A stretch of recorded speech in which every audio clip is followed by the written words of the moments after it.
اور ہماری یہ جو زبان ہے، یہ جو ہمیں ہلاکت میں ڈالنے والی ہے، ہمیں جہنم کے اندر پہنچانے والی ہے، ہمیں اس کی حفاظت کرنی چاہیے۔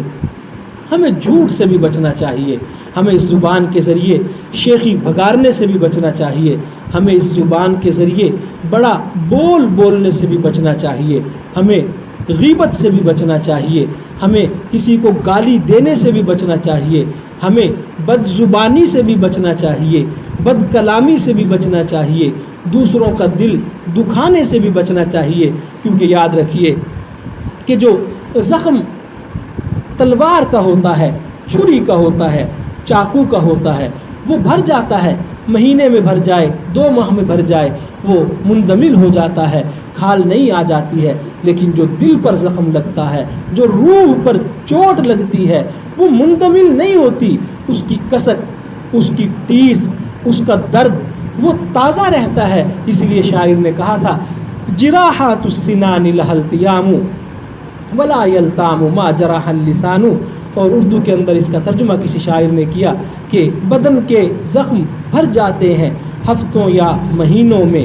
بدن کے زخم بھر جاتے ہیں ہفتوں یا مہینوں میں، لگے دل پر تو پھر یہ زخم مشکل ہی سے بھرتا ہے۔ تو ہم جو کسی کا دل دکھا دیتے ہیں، اس کی دل آزاری کر دیتے ہیں، اس سے بچنا چاہیے، کسی کو تکلیف نہیں پہنچانی چاہیے، اور کسی کا دل نہیں توڑنا چاہیے، کسی کو نیچا دکھانے کی کوشش نہیں کرنی چاہیے۔ سب کو اللہ نے بنایا ہے، اللہ کے بندے ہیں، کس کی کتنی عزت ہے، کس کا اللہ کے ہاں کیا مقام ہے، اور اللہ تبارک و تعالی کس کو کب نواز دیں ہمیں کچھ پتہ نہیں ہے۔ کون مقبول ہے، کون مردود ہے، بے خبر کیا خبر تجھ کو کیا کون ہے، کون مقبول ہے، کون مردود ہے، بے خبر کیا خبر تجھ کو کیا کون ہے۔ جب تلیں گے عمل سب کے میزان پر، تب کھلے گا کہ کھوٹا کھرا کون ہے۔ یہاں کسی کے متعلق کچھ نہیں کہا جا سکتا، کسی کی ظاہری عبادات دیکھ کے، کسی کا ظاہری حلیہ دیکھ کے، یہ اللہ جانتے ہیں، اور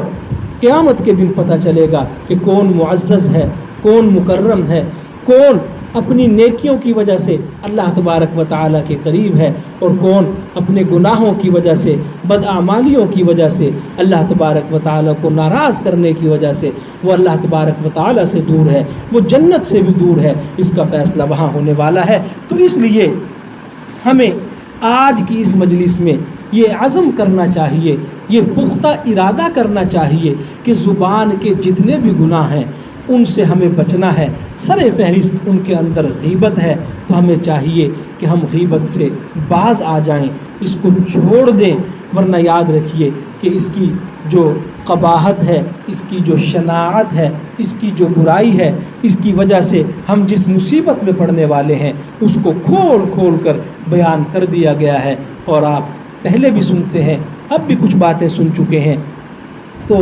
فائدہ اسی میں ہے، بھلائی اسی میں ہے کہ ہم اس غیبت سے باز آ جائیں، اس کو چھوڑ دیں، اور اب تک ہم نے جو کچھ کر لیا ہے اس کی ہم اللہ سے بھی معافی چاہیں۔ جن کے دل توڑے ہیں، جن کو ہم نے پریشان کیا ہے، ان سے بھی ہم معافی چاہ لیں، تو امید ہے کہ اللہ تبارک و تعالیٰ اپنے کرم کا معاملہ کر دیں گے، اپنے فضل کا معاملہ کر دیں گے، اور ہمارا حساب یہاں دنیا میں ہی بے باک ہو جائے گا۔ ورنہ یاد رکھیے کہ اگر قیامت کے دن یہ حساب دینا پڑ گیا، قیامت کے دن یہ جواب دینا پڑ گیا، اللہ تعالیٰ کی بارگاہ میں باز پرس کا سامنا کرنا پڑ گیا، تو پھر وہاں بہت مشکل ہے، وہاں بہت دقت ہے۔ وہ ایسا میدان نہیں ہے، وہ ایسی جگہ نہیں ہے کہ جہاں ہمارے کوئی کام آ سکے، ہماری کوئی مدد کر سکے، ہمارا کوئی تعاون کر سکے۔